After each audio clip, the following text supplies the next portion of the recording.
देखो आज 13 तारीख है और 13 तारीख को जो भी न्यूज़ करंट अफेयर्स में रही हैं उनको हम यहाँ पे एमसीक्यू फॉर्मेट में देखते हैं। पर्पस क्या होता है कि एक तो करंट अफेयर आपका प्रिपेयर होना चाहिए, साथ ही आपका स्टैटिक एनालिसिस और स्टैटिक नॉलेज भी बेहतर होना चाहिए। लेट्स यहाँ पे 10 टॉपिक हैं, 10 एमसीक्यूज़ यहाँ पर है जिसे हम डिटेल से समझेंगे। रैंडमली क्वेश्चन पिक करेंगे, कोई प्री डिफाइंड क्वेश्चन नहीं रहेगा। जैसे सिंधु नदी डॉल्फिन न्यूज़ में क्यों थी? सिंधु नदी डॉल्फिन इसलिए न्यूज में थी कि सरकार इसको कंजर्वेशन को लेकर तो बहुत सारा प्रयास कर रही है, लेकिन रिसेंट में देखा गया कि जो भी हमने स्टेप उठाए हैं इससे इसका जो प्रोटेक्शन है वो बेहतर हुआ है। मतलब क्या कि और इनका संरक्षण बेहतर होता जा रहा है। अब यहाँ पर बात की जाए कि इनका संरक्षण बेहतर हो रहा है, लेकिन अगर यूपीएससी क्वेश्चन पूछेगा तो क्या पूछेगा? यूपीएससी पूछेगा कहाँ पाई जाती है, यूपीएससी पूछेगा IUCN स्टेटस क्या है ना, यूपीएससी पूछेगा क्या इसकी कैरेक्टरिस्टिक्स है। तो ये क्वेश्चन इस पे बन सकते हैं। साइंटिफिक नेम यहाँ पे दिया हुआ है प्लेटानिस्टा माइनर, ये तो होगा साइंटिफिक नेम। अब ये जो रेयर मैमल्स पाए जाते हैं ना वाटर में, उनमें से एक है, मतलब ग्लोबली बहुत रेयर पाई जाती है, हर जगह ये नहीं देखी जाती। तो इसका जो चेहरा होता है तो नुकीला होता है, मतलब ऐसे इस टाइप का कुछ होता है, तो इसका चेहरा होता है। ठीक है, बंद मुंह वाले दांत भी इसके दिखाई देते हैं। और ये सिंधु नदी तंत्र में देखी जाती है। तो अगर आप देखोगे ये भारत है ना, तो सिंधु नदी यहाँ से बहती है, तो इसके आसपास जो रावी है और ये सारी जो नदियाँ हैं, इनमें सतलज है, इन सभी रिवर में भी आपको देखने को मिलेगी। सबसे ज़्यादा आबादी इसकी ब्यास रिवर में आपको देखने को मिलेगी। तो एक तो ये फैक्ट आपके लिए इंपॉर्टेंट हो जाता है। अंधी होती है, आंखें अत्यंत इसकी अविकसित होती हैं। ठीक है, तो ये क्या करती है सायरन के द्वारा, मतलब अगर आप देखो ना जिस तरह से जो पनडुब्बी होती है ना, तो जो टेक्नोलॉजी पर चलती है वो भी इसी टेक्नोलॉजी पर मान लो चलती है। ठीक है, ये मांस खाने वाली मछली है। तो ये किस तरह की मछली है? मांसाहारी मछली पाई जाती है, जो मछली खाती है, झींगा खाती है, कैटफिश खाती है, और पोल्यूशन की वजह से शिकार में है। IUCN में इसका स्टेटस क्या है? IUCN में स्टेटस का इंडेंजर्ड है, ना कि क्रिटिकली इंडेंजर्ड। इंडेंजर्ड मतलब क्या होता है? इंडेंजर मतलब होता है खतरे के निकट है। ठीक है ना, और संकटग्रस्त इसको बोला जाता है। क्या बोला था? संकटग्रस्त। लेकिन अगर आप हिंदी मीडियम से हैं तो भी आप इंडेंजर्ड ही याद करिएगा। ठीक है, वाइल्ड लाइफ प्रोटेक्शन के एक शेड्यूल 1 में आती है। ठीक है, तो एक तो ये आपके लिए इंपॉर्टेंट हो जाता है। चलिए अब ऑप्शन यहाँ पे देखिए, पहला जो कैरेक्टरिस्टिक्स पूछ रहा है, it is functionally blind mammal that rely on echolocation navigation. Echolocation navigation पर आधारित होती है, दिशा निर्देश सायरन और की तरह से इसका काम करता है। ठीक है, तो ये बात यहाँ पे करेक्ट है। और ये विशेष रूप से पाकिस्तान सिंधु नदी में मुख्य धारा में पाई जाती है। तो क्या पाकिस्तान में जो सिंधु नदी है उसमें पाई जाती है कि भारत में पाई जाती है? अब ये आपको यहाँ पे सर्च करके बताना है कि भाई इसका सही आंसर क्या होगा, क्या कहना चाह रहा है। ठीक है, तीसरा अगर यहाँ पे देखो स्टेटमेंट क्या कह रहा है, तीसरा स्टेटमेंट यह कह रहा है कि इसका IUCN स्टेटस क्रिटिकली इंडेंजर्ड, जबकि मैंने बताया क्रिटिकली नहीं बल्कि इंडेंजर्ड है। तो तीसरा ऑप्शन एलिमिनेट कर दो, केवल 1 यहाँ पे करेक्ट हो जाएगा। जो दूसरा ऑप्शन है वो भी इनकरेक्ट हो जाएगा, दूसरा ऑप्शन भी क्या हो जाएगा? इनकरेक्ट हो जाएगा। अगर हम देखें तो ये इसकी अधिकांश आबादी सिंधु नदी पाकिस्तान में पाई जाती है, लेकिन भारत में भी इसकी काफ़ी सारी आबादी यहाँ पे देखी जाती है। सिंधु नदी की जो ट्रिब्यूटरी है ना ब्यास नदी, उसमें इसकी मेजर आबादी आपको देखने को मिलेगी। ठीक है, ना कि सिंधु नदी में खुद। ठीक है, चलिए सही आंसर क्या हो जाएगा? ओनली 1। तो इस तरह से क्या है ना, रैंडमली क्वेश्चन पिक करो और उसको देखो। जैसे यहाँ पर विंडफॉल टैक्स के बारे में टॉपिक यहाँ पे पूछा गया कि भाई विंडफॉल टैक्स क्यों न्यूज में था, यूपीएससी में कैसे क्वेश्चन बन सकते हैं, ये आपको पता होना चाहिए। देखो न्यूज में क्यों था, सरकार ने क्या किया कि हाल में डीजल पर एक्सपोर्ट जो ड्यूटी होती है, विंडफॉल टैक्स बढ़ाकर कितना कर दिया? 55.5 रुपये प्रति लीटर कर दिया। ठीक है ना, और जो एविएशन फ्यूल होता है उस पर 42 रुपये लीटर कर दिया। विंडफॉल टैक्स क्या होता है? ये ऐसा टैक्स होता है सरकार के द्वारा ऐसी इंडस्ट्रीज पर लगाया जाता है जब उन्हें अचानक औसत से ज़्यादा लाभ प्राप्त होने लगे। मतलब क्या, आपको पता है कि तेल बहुत ज़्यादा जो प्राइस है फ्लक्चुएट कर रहा है, तो कुछ इस इंडस्ट्रीज़ को ज़्यादा फायदा प्राप्त हो सकता है। इस वजह सरकार इसमें विंडफॉल टैक्स लगाती है। ठीक है, तो लाभ में जब अचानक से वृद्धि हो जाए, सडनली अचानक से बहुत ज़्यादा लाभ होने लगे, तो उसे विंडफॉल टैक्स बोला जाता है।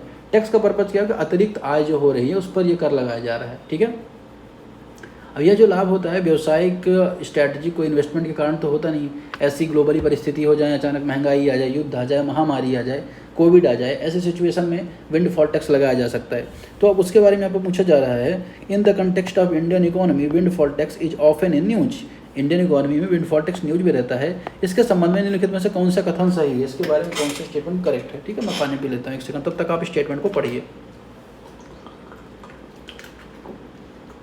पहला, it is a tax levied on startups that achieve unicorn status within 3 years of inception। उन स्टार्टअप पर लगाया जाता है जो टैक्स है लगाने वाला टैक्स है जो शुरुआत में 3 साल के भीतर यूनिकॉर्न बनता है। यूनिकॉर्न पर तो लगाया नहीं जाता। इनहेरिटेंस टैक्स ये भी नहीं है कि चलो पूर्वजों संपत्ति प्राप्त हो रही उसमें लगाया जा रहा है। तीसरा, it is higher tax on industries that earn unexpected above average profit due to the external factor beyond their control. तो ऐसी चीज़ों पर लगाया जाता है जब उन्हें अनएक्सपेक्टेड टैक्स या अनएक्सपेक्टेड लाभ प्राप्त होने लगता है। ठीक है, तो ये चीज़ आपको यहाँ पे याद रखना है। ठीक, सही आंसर क्या हो जाएगा? सही आंसर हो जाएगा सी। चलिए अगला न्यूज़ यहाँ पे देख लेते हैं। चागोस आइलैंड जो आइलैंड है हाल में जो उसकी सॉवरेंटी को लेकर विवाद में रहा, ये किस महासागर में स्थित है, किस क्षेत्र में स्थित है, ये आपको बताना है। न्यूज़ में क्यों था कि देखिए एक इंडिया, ये वाला अगर इंडिया का मैप है तो ये इंडियन ओशन है। इंडियन ओशन में यहाँ पे आपको चागोस आइलैंड देखने को मिलेगा, जहाँ पर किसका कब्जा है? ब्रिटेन का कब्जा है। हिंद महासागर द्वीप में पाया जा रहा है, भारत से 1600 किलोमीटर दूर है। ठीक है, तो यूके की एक ओवरसी टेरिटरी मानी जाती है, जिसमें Diego Garcia, Danger Island, Egmont Island, Eagle Island, नेंसाल आइलैंड, इस तरह के वेरियस टाइप के आइलैंड यहाँ पे देखे जाते हैं। और सब ट्रॉपिकल क्लाइमेट आपको यहाँ पे देखा जाएगा। तो यहाँ पर न्यूज़ में था कि ब्रिटेन सरकार ने चागोस आइलैंड की जो सीड से सॉवरेंटी है, मतलब कि जो संप्रभुता को ट्रांसफ़र करने वाली थी, उस पर उसने अभी रोक लगा दी है। तो इस वजह से न्यूज़ में था। ठीक है, तो कहाँ पे पाया जा रहा है? मध्य हिंद महासागर, middle of central Indian ocean में आपको देखने को मिलेगा। तो इसका सही आंसर क्या हो जाएगा? बी, इसका सही आंसर हो जाएगा। चलिए शुरू में आ जाते हैं। शुरू में जो क्वेश्चन उनको यहाँ पे देख लेते हैं कि भाई क्या न्यूज़ थी, क्यों न्यूज़ थी। तो 2 हाइड्रो इलेक्ट्रिक प्रोजेक्ट है। पहला हाइड्रो इलेक्ट्रिक प्रोजेक्ट है जल विद्युत कलाई और दूसरा है पुनांगदुछू। दोनों कहाँ पे हैं पहले ये जानना जरूरी हो जाता है। पहला जो है जो कलाई ई हाइड्रो प्रोजेक्ट है वो कहाँ पे है? वो है अरुणाचल प्रदेश में। लिख लीजिए आप, अरुणाचल प्रदेश में। किस तरह का है? Run of the river project है, run of the river project. ठीक है, पहला। दूसरा जो टाइगर प्रोजेक्ट कह रहा हूँ, दूसरा जो प्रोजेक्ट है कहाँ पे? भूटान में है, पुनांगदुछू। ये 1200 मेगावाट का प्रोजेक्ट है। ये न्यूज़ में इसलिए था कि 7 साल बाद फिर से इसमें काम शुरू हो गया है। ठीक है ना, तो भारत के जो ऊर्जा मंत्री हैं उन्होंने पुनः फिर से आरंभ होने पर इसमें भाग लिया है। ये इम्पोर्टेंट है। ठीक है, तो ये किस रिवर पर है? पुनांगदुछू रिवर पर है। पुनांगदुछू जो रिवर पर इसी का नाम से डैम भी बना है, जो दक्षिण हिमालय की नदी है। ठीक है, अब भारत और भूटान की इसमें कॉम्प्रिहेंसिव पार्टनरशिप है इस प्रोजेक्ट में, इसलिए यहाँ पे न्यूज़ में था। स्टेटमेंट्स यहाँ पे बन रहे हैं कि वर्तमान में भूटान में निर्माणाधीन सबसे बड़ी परियोजना है। भूटान में चल रही सबसे बड़ी परियोजना एक तो ये स्टेटमेंट है। प्रोबेबली ये करेक्ट भी हो सकता है ना। दूसरा, the project is funded by the government of India through mix 40% grant और 60% लोन। भारत सरकार ने इसमें 40% ग्रांट दे दी है, 60% लोन दिया है भूटान को। यह बात भी करेक्ट है, एकदम याद रखिएगा। 40% हमने ग्रांट दिया है, 60% हमने लोन दिया है। ठीक है। तीसरा, the entire power generated from this project is reserve to Bhutan. पूरी जो पावर है वो भूटान के लिए रिजर्व है। भाई हम क्यों पैसा दे रहे हैं अगर पूरी पावर भूटान के लिए रिजर्व है तो तीसरा स्टेटमेंट एक्सट्रीम है, इनकरेक्ट है। 1, 2 यहाँ पर करेक्ट है। वहीं पहला स्टेटमेंट जो है वो बात कर रहा है कि it is the run of river hype जो प्रोजेक्ट है उसके बारे में। देखिए न्यूज़ में क्यों था, हाल में जो cabinet committee on economic and affairs है उसने अंजा जिले में जो लोहित नदी, किस नदी पर बन रहा है तो लोहित रिवर पर। लोहित रिवर ब्रह्मपुत्र की सहायक नदी है। लोहित नदी पर कलाई जो विद्युत परियोजना है उसके लिए 14,000 करोड़ रुपए की मंजूरी मिली है। ठीक है, तो एक तो ये है कि इसमें कितने बड़ा प्रोजेक्ट है, run of the river project है, 14,000 करोड़ का प्रोजेक्ट है, अरुणाचल प्रदेश के अंजा जिले में है। तो एक तो ये इंपॉर्टेंट हो जाएगा। थर्ड स्टेटमेंट करेक्ट है, पहला स्टेटमेंट भी करेक्ट है। जो दूसरा स्टेटमेंट है अगर हम यहाँ पे देखें कि the project is being implemented by the सोलरली THDC India Limited as a central sector project. इस परियोजना का कार्यान्वयन पूरी तरह से किसके द्वारा किया जा रहा है, सेंट्रल सेक्टर प्रोजेक्ट के रूप में किया जा रहा है। किसके द्वारा, THDC के द्वारा। तो ये बात यहाँ पे इनकरेक्ट है। इसमें कई सारे प्रोजेक्ट जो पार्टनर्स है पार्टिसिपेट कर रहे हैं। तो 1, 3 इसका करेक्ट आंसर हो जाएगा। 2 ऑप्शन इसका यहाँ पे एलिमिनेट हो जाएगा। अब अगला जो क्वेश्चन यहाँ पे हम देखेंगे किसके बारे में है, हिम डिसीज़ के बारे में है। ठीक है, अमेरिका में क्या हो रहा है कि जो बचपन में अगर टीका नहीं हो रहा है तो जिन बच्चों को बचपन में टीका नहीं हुआ अमेरिका में उन्हें हिब रोग हो रहा है। हिब डिसीज यहाँ पे इम्पैक्ट कर रहा है। अब ये किस तरह की बीमारी है, Haemophilus influenza type B bacteria. तो किस तरह की बीमारी है, बैक्टीरिया बेस्ड बीमारी होती है। देखिए बैक्टीरिया वायरस में दोनों फर्क आपको पता होना चाहिए। वायरस जो होता है कि आप उस किसी व्यक्ति के संपर्क में आते हैं तो वायरस की वजह से होने वाले रोग आप तक फैल जाते हैं, लेकिन बैक्टीरिया में ऐसा नहीं होता। तो अगर हम देखें कि ये किस टाइप का डिसीज है या किसको किसको समस्या यहाँ पे इसमें हो रही है, तो अगर आप देखोगे इसके ऑप्शन देखो, it is a viral infection, तो ये वायरस वाला इनकरेक्ट हो जाएगा। दूसरा है it is a bacterial infection cause by the Haemophilus influenza type B. Haemophilus influenza type B के द्वारा होने वाला एक वायरस और बैक्टीरिया वाला रोग है जो मुख्य रूप से 5 वर्ष से कम उम्र के बच्चों में हो रहा है। ये बात यहाँ पे करेक्ट है। बैक्टीरिया अगर हम देखेंगे तो कान में संक्रमण हो जा रहे हैं, इन्फेक्शन हो जा रहे हैं इन्फ्लुएंजा टाइप बी की वजह से, और जिनका बचपन में टीका नहीं हुआ है तो खांसी छींक जैसे अगर हम देखें या संक्रमित व्यक्ति के संपर्क में आने से भी ये फैल रहा है। जूनोटिक या पशुओं पर होने वाला रोग है नहीं, तो ये ऑप्शन यहाँ पे एलिमिनेट हो जाएगा। ठीक है, ये हो गया। अब लास्ट क्वेश्चन की तरफ हम यहाँ पे बढ़ रहे हैं। क्वेश्चन नंबर 6 है सल्फर से संबंधित जो करंट अफेयर है वो चर्चा में रहा, तो उसको भी जान लेते हैं कि भाई सल्फर वाली जो न्यूज़ है वो क्यों थी चर्चा में। अब अगर हम देखें यहाँ पर तो पश्चिम एशिया में संघर्ष की वजह से जो कॉन्फ्लिक्ट चल रहा है तो सप्लाई चेन कम्प्लीटली इम्पैक्ट या डिसर्प्ट हो चुकी है। सल्फर भले ही तेल की तरह सुर्खियाँ ना बने, लेकिन इसकी जो इम्पोर्टेंस है इंडस्ट्रीज़ में है, या अगर हम बात करें एग्रीकल्चर सेक्टर में, वो बहुत इंपॉर्टेंट होती है। नॉन मेटेलिक या केमिकल होता है ना, और इस ये एक तरह का स्वादहीन होता है, मतलब टेस्ट लेस होता है, गंधहीन होता है, स्मेल लेस होता है, हल्का येलो रंग का होता है, और विद्युत का खराब चालक होता है। ठीक है ना, पानी में घुलता भी नहीं है, अघुलनशील होता है। तो ये सारी इसकी खासियत होती है।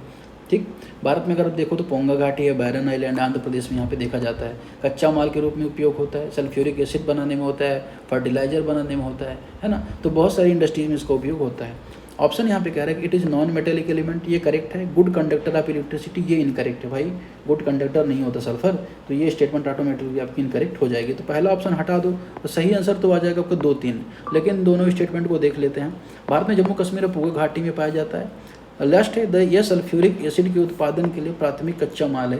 तो 2 और 3 दोनों स्टेटमेंट यहाँ पे इसके बारे में करेक्ट हो जाएंगे। ठीक है, नेक्स्ट क्वेश्चन है, सेकंड लास्ट क्वेश्चन है, which of the following statements regarding the correct export inspection council. तो जो भारत में एक्सपोर्ट जांच के संबंध में जो परिषद है उसके बारे में यहाँ पे प्रश्न पूछा जा रहा है कि इसमें कौन सा स्टेटमेंट करेक्ट है। ठीक है, स्टेटमेंट अगर हम यहाँ पे देखें तो स्टेटमेंट क्या बन रहा है, स्टेटमेंट ये बन रहा है भारत में क्या हो कि भारत में चावल निर्यात के लिए EIC सर्टिफिकेट की आवश्यकता केवल यूरोपियन यूनियन, UK, आइसलैंड, लिechtenstein, नॉर्वे, स्विट्जरलैंड तक सीमित है ना। तो अगर हम देखेंगे तो ये जो काउंसिल इसको कब बनाया गया था, तो 1963 में एक एक्ट बना था, export quality control and surveillance act 1963, उसके माध्यम से इसको बनाया गया था। पर्पज़ क्या था कि जो भी प्रोडक्ट एक्सपोर्ट हो रहा है उसकी क्वालिटी चेक करना, सेफ्टी चेक करना, है ना, जिससे बड़ी बड़ी जो डेवलप कंट्रीज है जो बहुत ज़्यादा सर्विलेंस रखती हैं इंपोर्टेड गुड्स पर, उनको हम अच्छे से सामान उत्पादन कर सकें, उनको अच्छे से सामान निर्यात कर सकें। इसके बारे में स्टेटमेंट्स यहाँ पे बन रहा है कि इस स्टैचुरी बॉडी है 1963 एक्ट के माध्यम से इस्टेब्लिश की गई थी, ये बात यहाँ पे करेक्ट है। दूसरा, it function under the control of agriculture and formal welfare. तो क्या एग्रीकल्चर और फॉर्मल वेलफेयर के अंतर्गत कंट्रोल की जाएगी, ये थोड़ा सा डाउट है ना, तो इसको आप डाउट में रखो। तीसरा, its primary role in ensure the quality and safety of product exported by the India. इसका मुख्य भूमिका भारत में एक्सपोर्ट किए जाने वाले उत्पादों की क्वालिटी सुरक्षा सुनिश्चित करना है। तो 1, 3 यहाँ पे करेक्ट हो जाएगा, दूसरा ऑप्शन यहाँ पे एलिमिनेट हो जाएगा। ठीक है, लास्ट क्वेश्चन की तरफ बढ़ेंगे। लास्ट क्वेश्चन है लांजिया सावरा ट्राइब के बारे में। अब ये लांजिया सावरा ट्राइब है कहाँ पे, ये इंपॉर्टेंट है। तो उड़ीसा की बहुत पुरानी जनजातियों में से एक है। उड़ीसा में बहुत सारी पार्टिकुलर वल्नरेबल ट्राइबल ग्रुप पाई जाती है जिनको ढेबर कमीशन द्वारा रिकॉग्नाइज किया गया था। ढेबर कमीशन के द्वारा जो ट्राइब बताई गई उसमें उसके हिसाब से वर्तमान में 75 ट्राइब थे, जिसमें 13 ट्राइब्स PVTG की कहाँ पे हैं, उड़ीसा में है। ओवरऑल अगर देखो तो 8.5% के आसपास ट्राइब की पॉपुलेशन भारत में है। और आर्टिकल 342 बात करता है ट्राइबल को रिकॉग्निशन देने में कोई जाति जनजाति है, ये कौन बताता है, तो ये राष्ट्रपति बताता है। अब यहाँ पे स्टेटमेंट देखो कि ये जो लंजिया सावरा ट्राइब है ये उड़ीसा वाले रीजन पाई जाती है। लैंग्वेज इसकी सोरा है। आर्ट फॉर्म इसका इदिताल है। इदिताल जो दीवार की चित्रकारी है वो इसका आर्ट फॉर्म है। ठीक, नए चर्चा में ये देखा गया है कि इसके जो युवा मेंबर हैं, है ना, वो परंपरा जो प्रतिष्ठा उनके अनुशासन जो चल रहा था उसको अब खोते जा रहे हैं, अब नई दिशा में आगे बढ़ रहे हैं। तो इनकी लैंग्वेज के बारे में बात की गई तो लैंग्वेज जो मुंडा परिवार है, मुंडा जो फैमिली ग्रुप है, लैंग्वेज ग्रुप है, उसकी भाषा मानी जाती है सोरा। ठीक है,